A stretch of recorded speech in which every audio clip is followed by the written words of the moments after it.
Hello everyone, आप लोग कैसे हैं। मुझे उम्मीद है कि आप लोग बहुत अच्छे होंगे। तो द बेस्ट कंसेप्ट में आप लोगों का बहुत बहुत स्वागत है। आज के क्लास में हम लोग देखने वाले हैं ऑफिशियल मॉडल पेपर 2022 में जो क्वेश्चन पूछा गया था बिहार बोर्ड में मैट्रिक में, उसी को हम लोग सॉल्व करने वाले हैं। ठीक है, तो इसके पीछे वाला जो वीडियो बना था उसमें 1 से लेकर 10 तक हम लोगों ने क्वेश्चन को देखा है। 1 से लेकर 10 तक वह पार्ट 1 था और यह पार्ट 2 होने वाला है।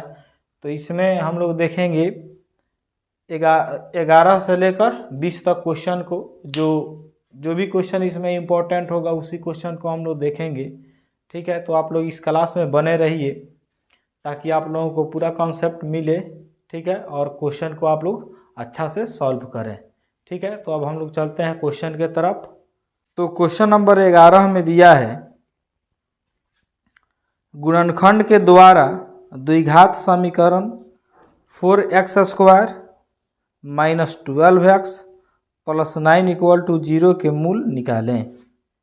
ठीक है, चलिए सॉल्यूशन करते हैं। क्वेश्चन नंबर 11 है, दिया है 4x² क्वेश्चन नंबर 11 है 4x² माइनस 12x प्लस 9 = 0 दे दिया है। अब बोल रहा है इसका मूल निकालें। चलिए निकालते हैं इसका मूल। तो देखिए, अब गुणनखंड विधि से बोल रहा है तो गुणनखंड विधि से बनाने के लिए सबसे पहले क्या करेंगे, इसमें और इसमें गुना करेंगे। तो जब गुना करेंगे तो कितना आएगा, 36 आ जाएगा। अब 36 को जब गुणनखंड करेंगे तो यह टूट जाएगा 6 छक्के 36 में, 6 गुना 6 में टूट जाएगा। ठीक है, और 6 6 12 भी हो जाएगा। तो 4x² माइनस 6x प्लस 9 = 0। तो अब देखिए इसमें कॉमन कर देंगे, इसमें कॉमन हो जाएगा 2x। तो कितना बचेगा यहाँ पे, 2x माइनस 2 3 जा 6। चलिए यहाँ से माइनस कॉमन हो जाएगा और 3 कॉमन होगा तो हो जाएगा 2x माइनस 3 = 0।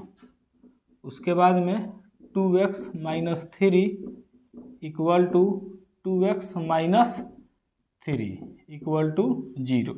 देखिए मैं इसमें ज़्यादा नहीं समझा रहा हूँ क्योंकि आप लोगों को पता है गुणनखंड विधि से क्वेश्चन को कैसे हल किया जाता है। बस एक ही रूल को याद रखना है, इसमें और इसमें गुना कर देना है। गुणनफल जितना आएगा उसको ऐसे फैक्टर में तोड़ना है कि जोड़ने पर या घटाने पर यह बीच वाला आ जाए।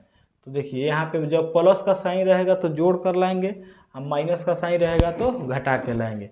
तो यहाँ पे प्लस का साइन है तो जोड़ कर लाना है। तो कौन कौन दो संख्याओं को जोड़िएगा कि 12 हो जाएगा।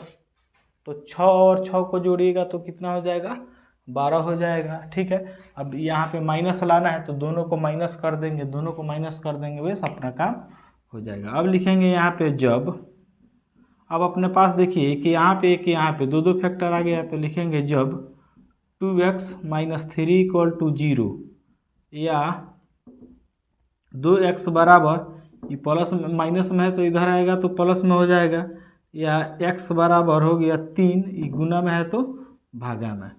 उसके बाद में लिखेंगे जब, फिर अब इसका बारी आ गया 2x माइनस 3 बराबर 0 या 2x बराबर कितना हो जाएगा, यह 3, या x बराबर हो जाएगा 3/2।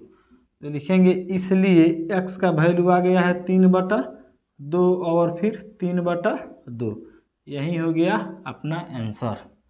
ठीक है, तो ये बात आप लोगों को समझ में आ गया। अब हम लोग चलते हैं क्वेश्चन नंबर 12 के तरफ। तो देखते हैं क्वेश्चन नंबर 12 में क्या कह रहा है। क्वेश्चन नंबर 12 में कह रहा है, दो लगातार धनात्मक पूर्णांक ज्ञात करें जिनके वर्गों का योगफल 365 है। ठीक है, दो लगातार धनात्मक पूर्णांक। तो देखिए लगातार धनात्मक पूर्णांक का मतलब होता है 1 2 3 4 5 6, ठीक है। इसी को बोलते हैं लगातार धनात्मक पूर्णांक बोलते हैं। समझिए, अब कॉन्सेप्ट को समझिए, यहाँ पे हम लोग कॉन्सेप्ट भी क्लियर करते चलेंगे। तो मान लीजिए कि यह 1, तो इसके बाद में आएगा 2, इसके बाद में आएगा 3, इसके बाद में आएगा 4, इसके बाद में आएगा 5। अब देखिए ये फर्स्ट वाला जो 1 है, 1 इसमें +1 किए तो यह आ गया। अब इसमें +1 करेंगे तो यह आ जाएगा, इसमें +1 करेंगे तो यह आ जाएगा, फिर इसमें +1 करेंगे तो यह आ जाएगा। जो दिया है उसी में +1 कर देंगे तो अपना आगे वाला संख्या आ जाएगा। मान लीजिए कि यह नहीं पता हो, यदि x दिया हो तो जस्ट इसके आगे वाला कितना संख्या होगा, तो इसमें 1 जोड़ देंगे, इसमें कितना जोड़ेंगे, 1 जोड़ देंगे तो आगे वाला आ जाएगा x + 1। अब इसके आगे वाला निकालना हो तो फिर इसमें 1 जोड़ देंगे तो कितना जाएगा, x 1 1 2। बात समझ में आ रहा है ना। जो संख्या दिया रहेगा उसी में जोड़ेंगे 1 तो उसके आगे वाला संख्या आएगा। लेकिन यहाँ पे तो कोई संख्या दिया नहीं है, तो उसके लिए क्या करेंगे हम लोग, मानेंगे। क्वेश्चन नंबर 12 में क्या करेंगे हम लोग, मानेंगे। लिखेंगे माना पहला धनात्मक पूर्णांक बराबर धनात्मक पूर्णांक बराबर x हो गया, ठीक है।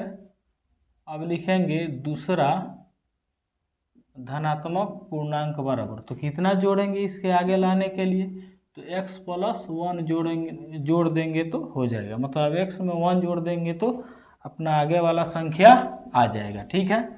अब क्वेश्चन क्या कह रहा है उसको देखिए, एक बार और सुन लीजिए। क्वेश्चन बोल रहा है कि 2 लगातार धनात्मक पूर्णांक का ज्ञात कीजिए जिनके वर्गों का योग।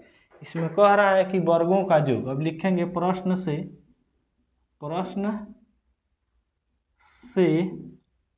वर्गों का योग। तो इसका वर्ग करते हैं x², इसका वर्ग करते हैं x + 1 का होल स्क्वायर। दोनों का कितना है योगफल, 365 है। अब चलिए इसको काम करते हैं, x², यह a + b के होल स्क्वायर पर सेटिंग है, तो कैसे करेंगे, x² + 2x + 1 हो जाएगा इक्वल टू 365 इक्वल टू 365।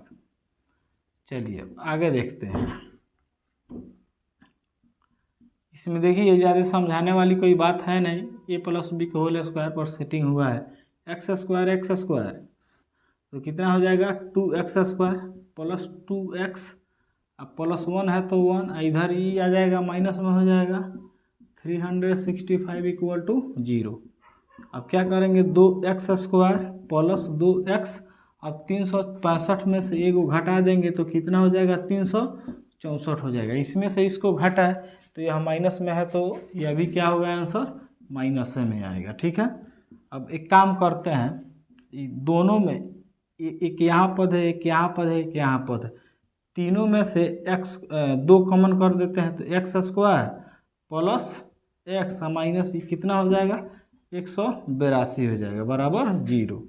या x² + x माइनस 182 बराबर कितना हो जाएगा, 0। गुना में है, 0 में भागा होगा, कट कुट के 0 हो जाएगा।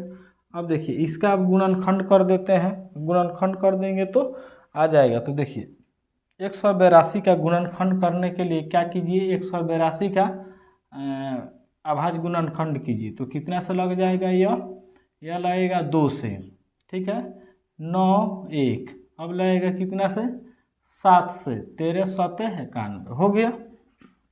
घटा कर लाना है तो लिखेंगे x²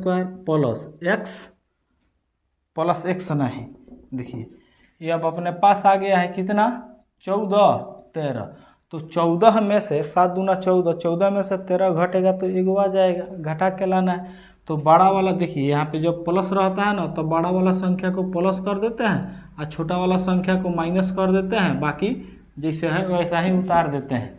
अपना काम अब रेडी हो गया। आगे देखिए, अब इसमें अब क्या करेंगे, अब कॉमन करते हैं, तो यहाँ से x कॉमन होगा, या x कॉमन हो जाएगा तो x + 14 बच जाएगा। देखिए प्लस प्लस यह माइनस माइनस, जस्ट इसके यह उल्टा है, तो उल्टा को सीधा करने के लिए माइनस कॉमन किया जाता है। अब दोनों में से 13 कॉमन जब किया जाएगा तो x प्लस 14 ही आएगा, ठीक है ना।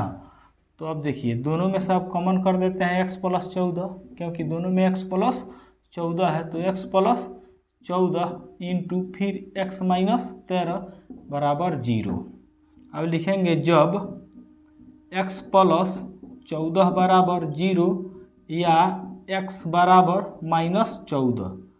अब लिखेंगे फिर जब x माइनस 13 बराबर कितना 0 या x बराबर 13, इसलिए x का वैल्यू हो जाएगा माइनस 14 और 13 हो जाएगा। यह हो गया अपना समीकरण, समझ में आ गया, ठीक है। अब हम लोग चलते हैं क्वेश्चन नंबर 13 के तरफ। तो देखिए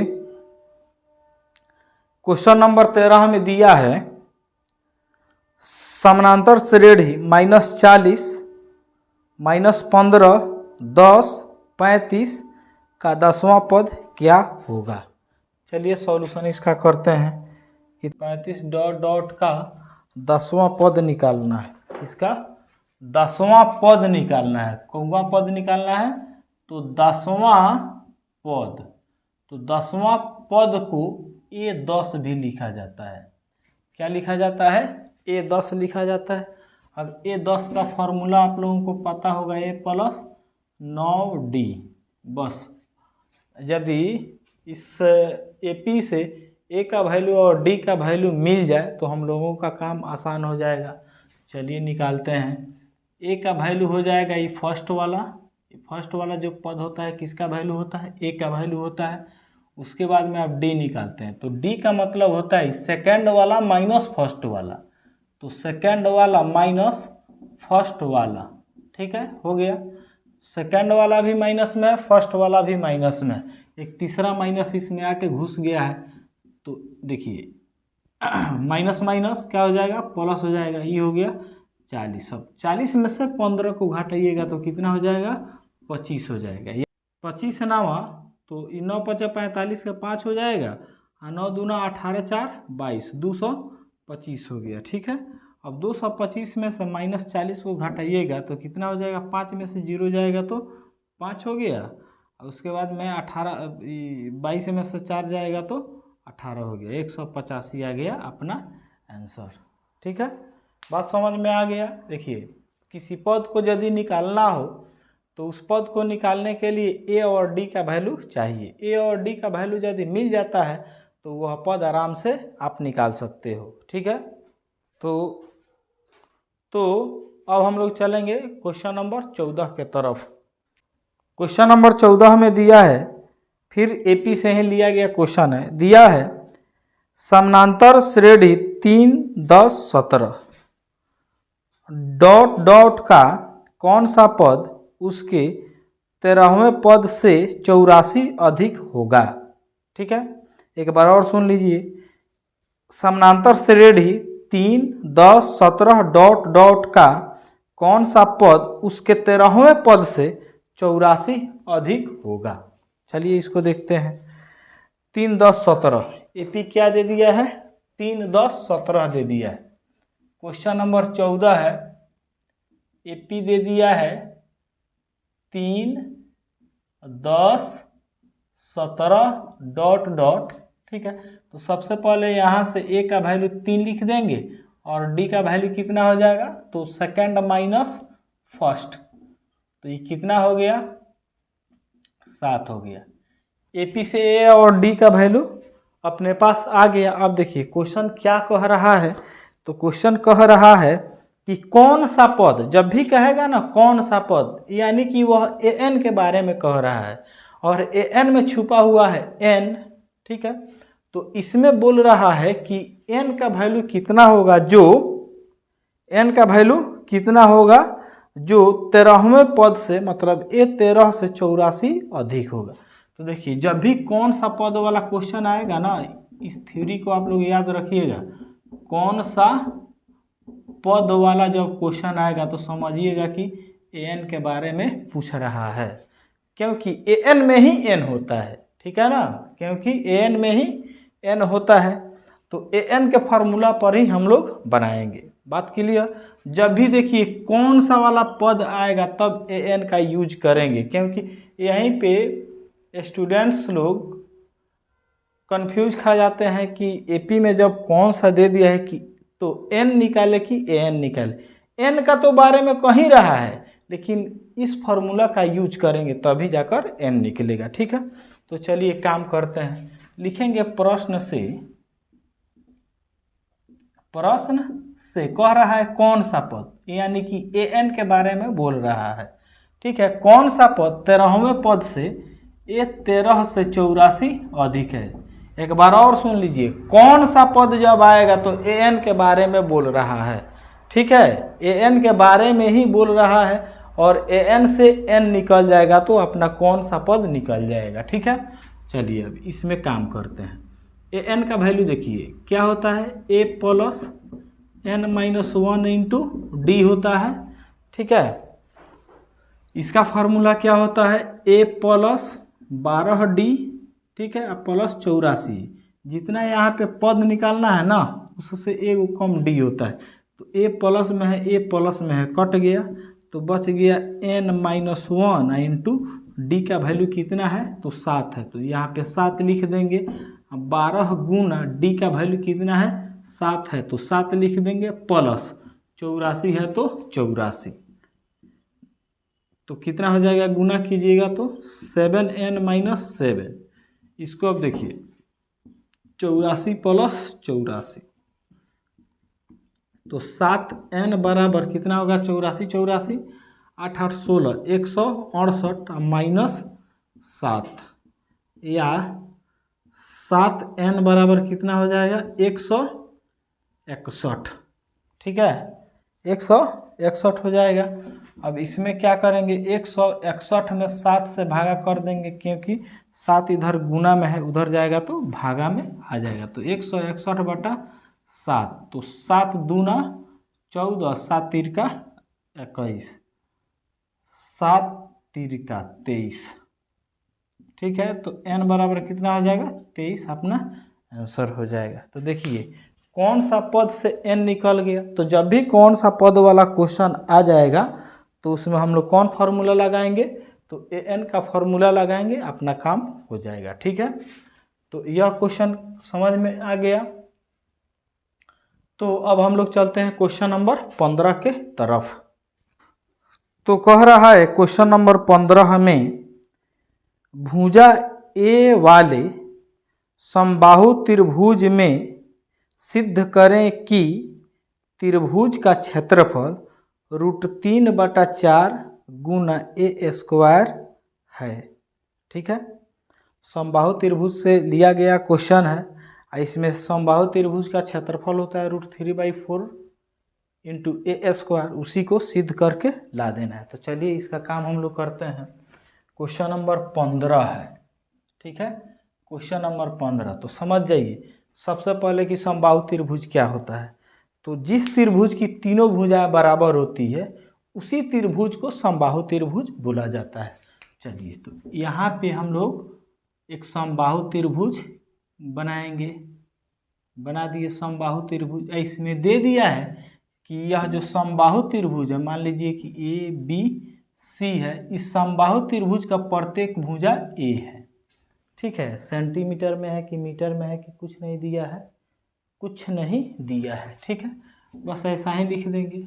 तो देखिए समबाहु त्रिभुज की प्रत्येक भुजा बराबर होती है, तो जब यह ए है तो यह भी कितना होगा, ए ही होगा, यह भी कितना होगा, ए ही होगा। ठीक है, इतना बात समझ में आ गया।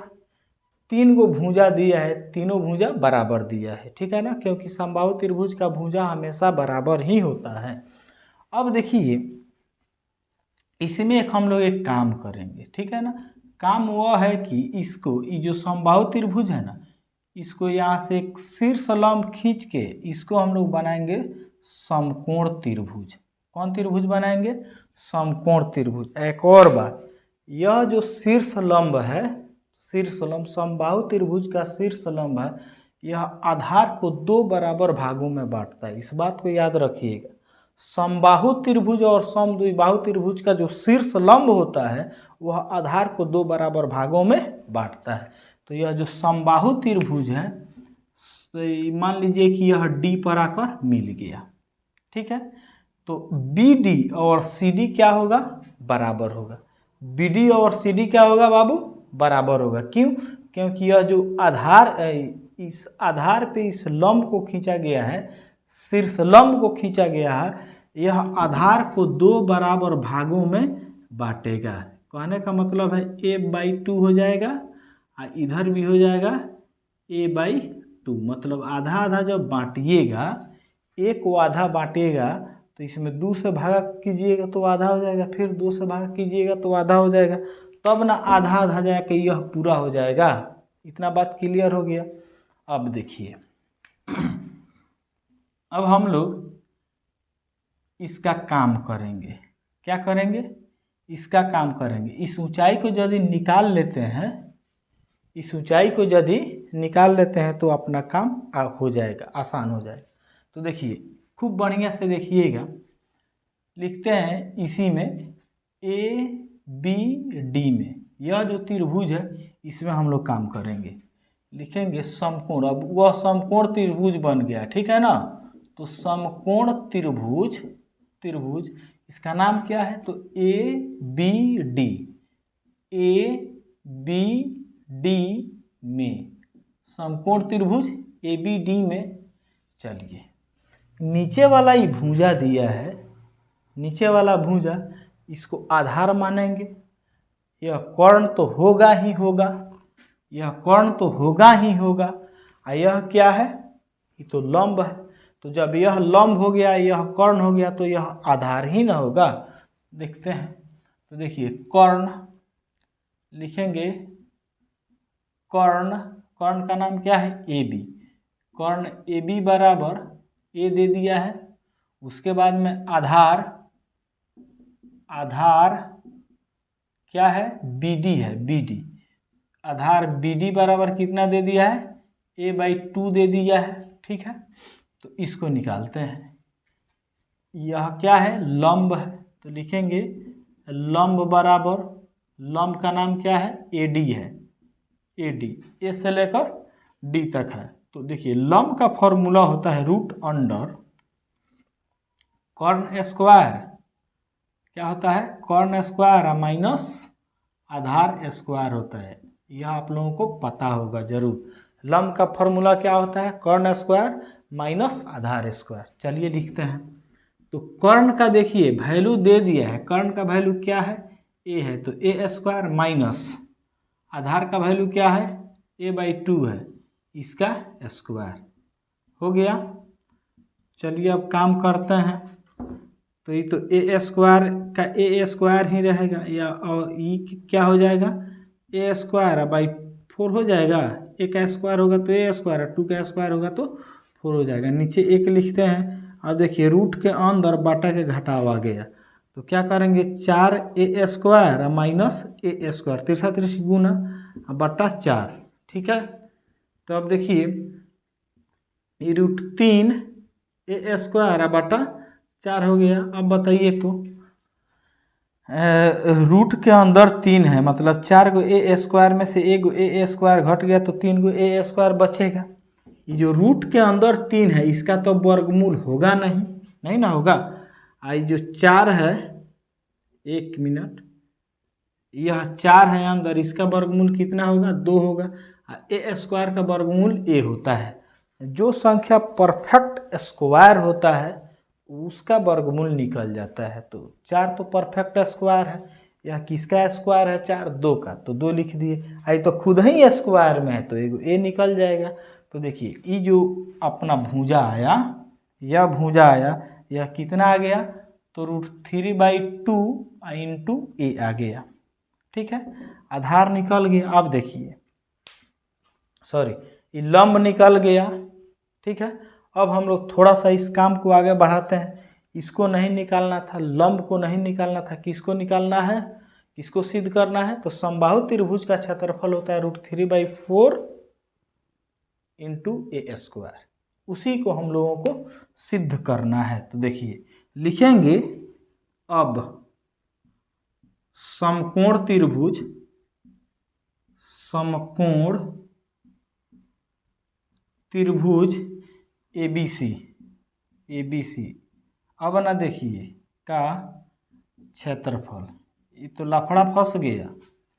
क्वेश्चन दिया है एबीसी में, अभी हम लोग जाने हैं कि एबीसी क्या है, समबाहु त्रिभुज है। अब यहाँ पे हम लिख दिए समकोण त्रिभुज। कैसे समबाहु त्रिभुज, कैसे समकोण त्रिभुज हो गया, तो देखिए इसके चलते ये जो एडी है, एडी लंब है, लंब के चलते यह समबाहु त्रिभुज बन गया समकोण त्रिभुज, ठीक है ना। तो जितना क्षेत्रफल इस समकोण त्रिभुज का आएगा उतना ही क्षेत्रफल समबाहु त्रिभुज का आएगा, ठीक है ना। तो देखिए समकोण त्रिभुज का क्षेत्रफल का फॉर्मूला क्या होता है, 1/2 गुना आधार गुना लंब, आधार गुना लंब होता है मतलब ऊंचाई होता है, तो 1/2 गुना आधार का वैल्यू क्या है, तो आधार तो नीचे वाला है, 1/2 नहीं, आधार ही पूरा होगा आपकी बार, आधार यह पूरा होगा, ठीक है ना, क्योंकि पूरे त्रिभुज में काम हो रहा है तो आधार हो जाएगा ए।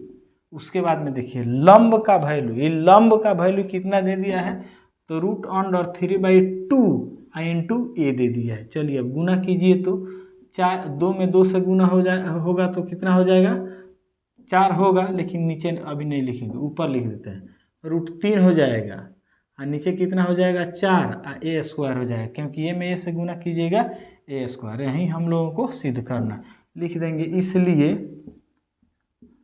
समबाहु